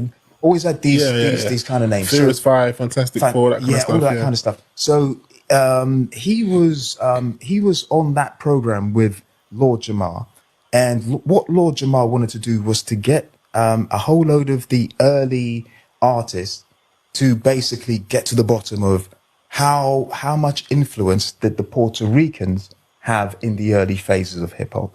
And one of the things that Prince Whipper Whip said, because it was him, Ruby D, who was part of Grand Wizard Theodore's group. Okay. They're both Puerto Rican. All right. And he was saying, he admitted that in the early days, you did have Puerto Ricans there like himself, Ruby D, but it was very much a black cultural sort of like milieu. They were going into what they thought was, a black, kind of like, dance space. And so their way of looking at it was that there were very few Puerto Ricans that were involved at that time, because there were certain cultural attitudes as well that, these are black people, you've got to be careful, it's dangerous and so forth. Yeah. There were certain of them who, had friends and friendships. They got involved with it. They were a part of the scene. They helped to evolve and innovate it. But it was mainly people from those kind of like neighborhoods, so it was majority black in those early phases. That doesn't mean that you didn't have Puerto Ricans and people of other descent who were there, but they were there, and it was very much in a certain Afro-American context. And so that's where it kind of like developed. Also, I've not heard what Fat Joe has said recently, but what Lord Jamar said in rebuttal made a lot of sense, which is that, okay, we've got the pioneers, we've got... This man is very well spoken. Like, the actual meeting was probably much more savage than this, some people shout and scream, but the way he plays it is very good. We're looking at Diaspora Wars, looking at the history of hip-hop and how this has caused the Diaspora Wars, of people saying that right now it's Latinos and blacks create hip-hop, and that caused issues, but before it was Caribbeans and blacks, and this is something that we have to go through the pipeline just to see what's happening. Flash, Herc, and Bambaataa, all with Afro-Caribbean roots. Second generation. Some of them, I think, Flash's father may have had a sound system in Jamaica, so he came from that background. I think Herc might have been similar as well. But what did they do? They used African-American breakbeats. You mentioned that off camera, Mr. Walker's with, And so that's an important facet of it. That's an important influence, It was done in a certain context. And the reason why, I mean, this conversation, we wouldn't be having this, say, 15 years ago. because people understood, yes, the pioneers were of Jamaican extraction, but they grew up where? In New York. So they're basically They grew influenced up with by those yeah. cultural influences, and that plays a big part. My way of looking at it is time, space, and place. I believe Professor Griff talks about wasn't it's he that Public Enemy? Public Enemy, yeah. So he does a show with from time to time the guy from the Underground Railroad, Brother Rich. I don't know. He's a YouTuber. He's very astute. He's very ingrained in that kind of thing, and he's had a lot of dialogue with Professor Griff. And I've noticed that years ago, Professor Griff has said the same thing over and over again. He sees it as an expression of that old African thing. The last time he was on Brother Rich, when they had this conversation, Brother Rich's audience seemed to be riling against that because of this new perception of things. It's got to be considered as being FBA. You're not saying that. My understanding of what the elder Professor Griff was saying, when you say it's the old African thing, it doesn't mean that it's borrowed from calypso or reggae. It doesn't mean that it's borrowed from the original Afro beats or anything like that. No, each time it materializes, it's its own specific thing in a specific time and place. And so when you have calypso taking place in the Caribbean, that it's its own specific thing once it finds its voice.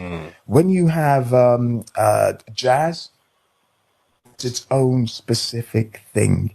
Hip hop is its own specific thing. It's for me, and I think the last time I was here, I talked about how I see it as the Harlem Renaissance 2.0. For me, it's kind of like the community that was artificially deflated. Economically, it was depressed. You had the landlords, burning their own properties for the insurance money.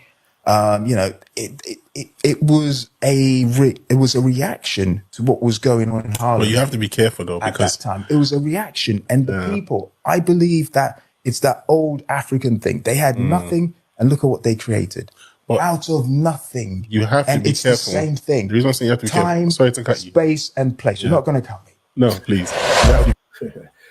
So anyway, so interesting stuff there. So what we're saying in that context, the historic African Americans have invented a tremendous amount of cultures, musics, arts, and this kind of stuff. But what we do see is historically many other groups have tried to take it away. So for rock and roll is a perfect one. Even recently we covered the rock and roll's amazing because MTV became a channel that would only play rock and roll, but they wouldn't let black people come on. So that was already showing you something. The man who actually made the Rolling Stone magazine recently, a couple of years back, he said he's going to release the best individuals of all time, but he's not going to invite black people on there. He made very specific about that. So this is them easily trying to kick black people out of the creation that they did, more specifically African Americans. Okay, so African Americans have to have a gatekeeping concept, or anyone will run. Also, what happens with things like hip hop is yes, Afro Caribbeans were there as with the American accent and the American style because they're living there and they're adapted and that's what they're doing. And they would have been in many parts of the elements of when hip hop is being developed and stuff like that, right? But what you have to understand is because black Jamaicans or black Puerto Ricans look black, they're just black, right? But what happens is you might get a Puerto Rican who's white, and they realize that their black Puerto Rican country mate is doing something they find trendy, and that's down their gateway. Like, oh well, they can do it, we can do it, right? And then what happens is you say, okay, Puerto Ricans did it, and then but you're not referring to the fact that they're black. You're referring to that as Puerto Ricans. And then before you know it, Puerto Ricans is represented by white Puerto Ricans, and then white Puerto Ricans invent hip hop. You know what I'm saying? That's kind of works, and that's how things have always worked. I'm not being very dramatic, but that's the kind of when they always show you things like in 20 years Tupac was a white man, in 20 years Bob Marley was a white man, Because that's how they do it. It's bit by bit by bit. Before you know it, white people do it, and Puerto Ricans are the closest thing, to. Well, Puerto Ricans is a nationality, but there are white Puerto Ricans, so that's the closest comfort to white people in the early stages of hip hop that can actually change the face and the colorway of hip hop. So the brother says, "Here comes the judge" by a Pig Meat Markham. Good song. Here comes the judge. Here comes the judge. Yeah, I remember very well. That was he was a comedian, very successful comedian, and he made songs, but he wasn't a singer. So he would talk in time and rhyme in time with a funk beat about his day-to-day shenanigans. That one maybe was being in court or something, and that is seen as one of the first recorded hip hop sounding records that was made before the hip hop revolution kind of happened. So there's a collection of songs that they use as reference to show that hip hop culture is really deep rooted in American culture, Black American culture, sorry, or African American culture, or foundational Black American, or ADOS culture, whatever. Because you have people who are not even registered as hip hop doing it, and they don't even know they're doing it, and they show early gospel rappers rapping and stuff like this, or gospel singers rapping. They show also like break dancing of a similar thing on the TVs in the 30s, 40s, 50s, or whatever it is. So yeah, they're saying that even though you're going to have non-African Americans there, they are deeply rooted in African American culture, and they're not necessarily bringing anything from their culture. They're more adding to the culture that was there and this kind of stuff. And once again, all this is coming from a gatekeeping concept because people have historically been very successful at taking things that African Americans make and making money from it, and the African Americans are not making anything from it. And then, award ceremonies and all that, they won't be winning. And then, other people telling them who the greatest in. I think with Umar, now Eminem is an amazing rapper, very talented. I can take that from him. But what Umar was saying is, if you have all black people saying that Eminem is the best, then it's like you're already putting someone, ahead of a culture before your own people. And technically, he could be the best because you have people like Rakim and Big Daddy Kane and all these guys who were the pioneers before him. So, if it wasn't for those guys, people would be rapping, dog, bog, pog. They won't, it'd be a very simple, basic kind of way of rapping. So you can't, you can't just skip generations when it comes to who's the best. And also Eminem, he's very popular, and he worked very hard, but he understands, and we understand that him being white is a very interesting and helpful marketing tool. So it's hard to really get the proper matrix on him because he's overly supported, but he's also very talented. So it's just all these things, blah blah blah, good stuff. So yeah, we're unpacking Diaspora Wars. We unpack the history of Diaspora Wars and the solutions.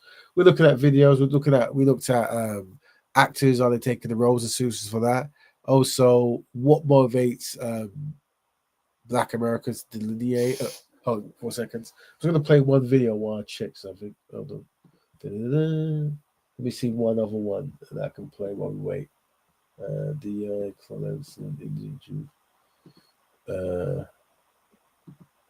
5 seconds. Not that one. Oh, yeah, this is a woman talking about collaboration. Hold on. Activists that fight against racism and oppression in America are of Caribbean and African descent. In cities like Minneapolis, where George Floyd was murdered, Ethiopian and Somali communities were on the front lines of the protests.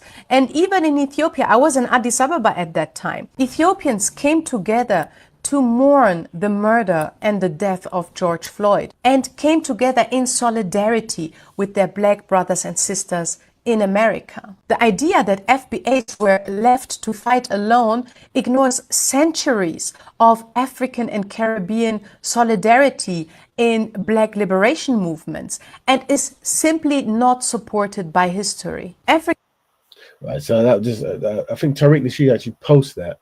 I actually follow this woman. She does good work, to be honest. But I think she was trying to explain that there was much support going on.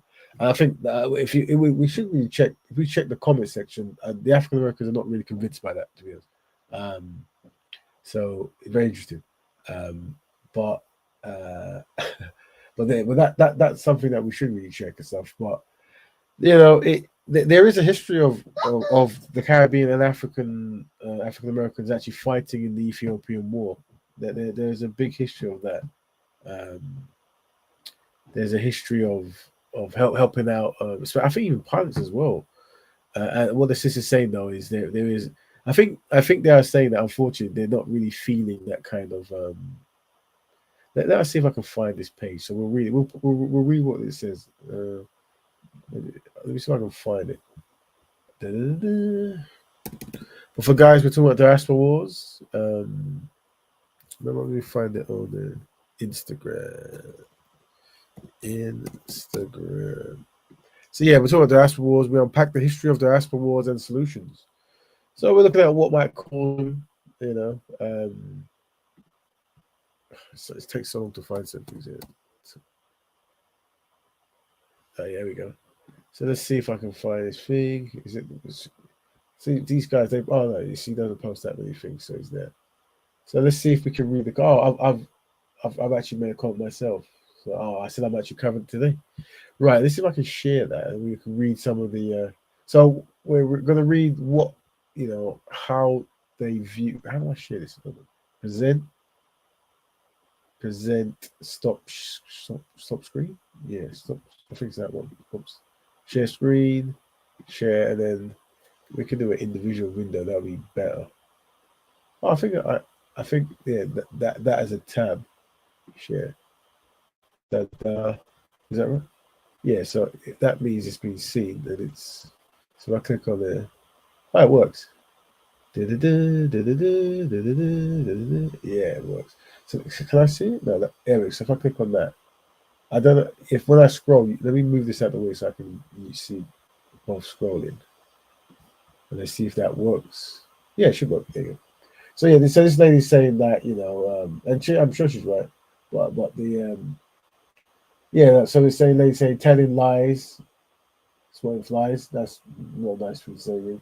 Ethiopians jumped on the George Floyd protest the same way every other race did, and they worked for their own agenda, not black agenda. Let's stop the cap.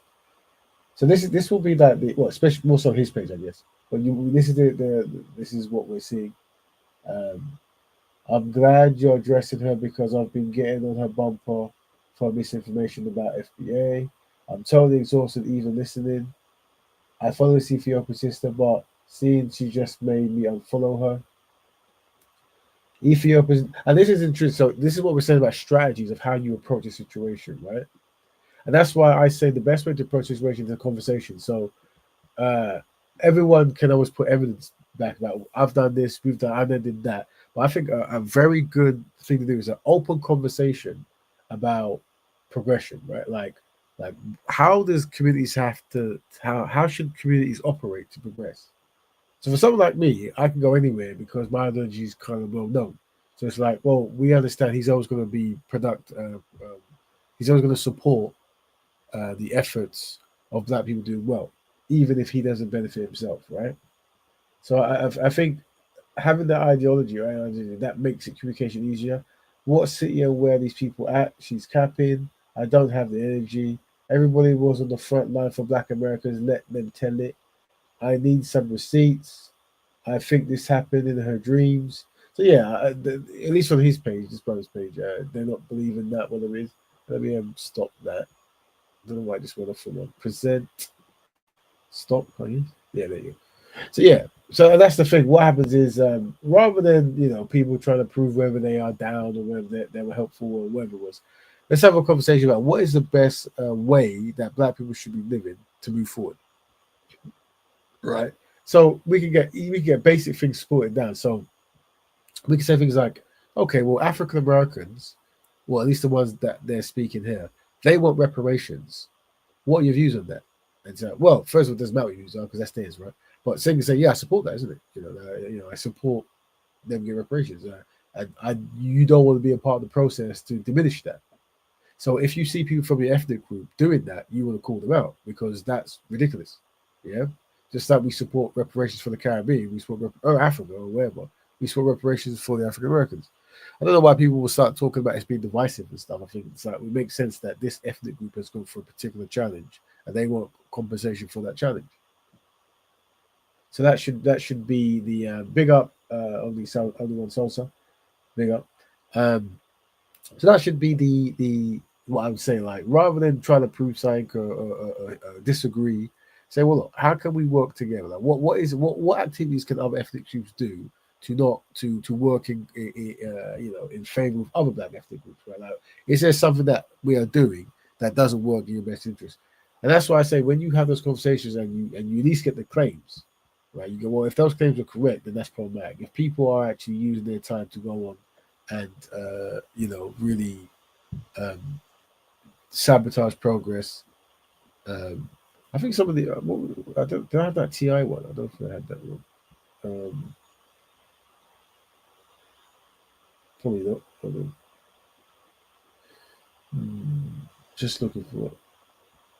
Probably download it. Sometimes you download so many things, and then if you don't name it, it's gone. Oh, here we go. So this is old, but this was like T.I. is African American descent, while Candice Owen is. Well, she's I think one of the parents African, but she seems to identify more with Caribbean. I don't think she's best pleased for African Americans, but I wouldn't know. She can say she married a white man as well. Which period are we talking about? The period when women couldn't vote? So this is when Trump first came in, and people were more angry towards him with the "Make America Great Again" because they say represented. Well, was America great when black people were enslaved? Period when we were hanging from trees? I'll answer. Or like the crack era? Which period in America are you trying to make America like? So I actually think that I would totally rock a hat right now that said "Make Black America Great Again" because Black America. Make America. Before, We're talking about make America. That wasn't the question. So what a lot of people do is they're looking at people who have ancestry outside of America. They say, well, actually, you're probably more loyal to that. So that's why they'll say she's from Barbados or something like that. And they're saying that's why you can say these things very comfortably because you don't identify with African Americans. I am answering your question. Which period was America great that we're trying to replicate? Which era was it? Tell me. I think. Which era was it? What? Which era was so great? Slavery was all over the world. All over the. Yeah, so that argument there, slavery was all over the world. That is not a traditionally. I mean, and if she's from the Barbados, if she's from Caribbean, I don't know why she would say that, but that is not. Slavery was all over. I don't know why people say like African Americans went through an ordeal. It doesn't matter what happened all over the world. They want reparations for that. They want to be acknowledged for that. Because that happened, they are the way they are today. Just like in Jamaica, they are the way they are today because of those ordeals. Can't just brush past those. Over the world, America was. No, I'm not saying it's okay. So why are you saying, oh, why are you booing a fact? Because you're making light of. No, I'm not. You're making light I of haven't the gotten into my points. I'm not of making people that look like us. You can't make light of that. That ain't nothing you I haven't breeze even over. finished the sentence. How am I making light of started anything? with some bull. Okay. This was years ago, but this after these kind of times, that's when they were starting recognizing certain people going on the media, arguing for what they say is agendas outside the African American one, who were black faced, by the way. And that's when they started going, why? And they started, oh, these guys identify more so with foreign countries or foreign ethnicities rather than black American ones. And this is a part of the what we see today, the legacy of why we have what we're seeing. Let me get rid of that. Where's the thing going? Oh, that's the wrong thing. So anyway, I'm going to end the show soon. Unless people want to jump in and have a talk. Remember, this show, despite what you might think, it's not about me waffling. It really is about the community. And if you guys have an opinion or you want to ask questions, you want to jump in, you can. I don't mind reading things out, but it's always best to jump in and give your opinion. Any facts you want me to say, let me say. But Diaspora Wars, Part 1, we unpack the history of Diaspora Wars. We tried to find. I've tried to where I can throw some solutions, but I realistically, maybe next week we do a part 2 because there were some guys who they wanted to be on it but they couldn't. And if they're available next week, maybe. But the real thing is to get people's testimonies and why. And my area of interest is the arguments to happen and try to establish out of the 2 people or 3 people who are arguing, who is most to control that situation, who's going to lead for solutions. Because a lot of people go, they said this and he said that, and I feel this and I feel that.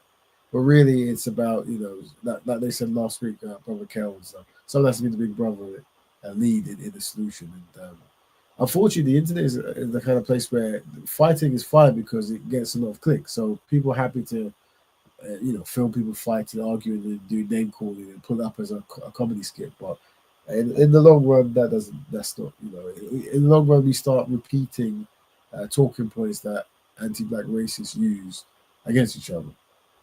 That's literally, bit by bit, that's what happens. So yeah, I hope you enjoyed. Well, not necessarily enjoyed, but I hope you learned. I guess we did a speed course on the current diaspora wars and what might motivate it, and we approached certain solutions. But I think if there's no questions, family, I'm very tired. I will press end, and we might cover Diaspora Wars Part 2, whatever. Also, we're gonna have a focus on black business as well. There's some people starting their business. We might focus on like early businesses who are black and trying to give promotion and help and that good stuff. So yeah, but anyway, that's it. I don't think anyone wants to talk live, and that's fine. There's freedom is yours. Well, until next week, everyone. Black Betterment to all, and to all black men. I'll be a good one. That's that.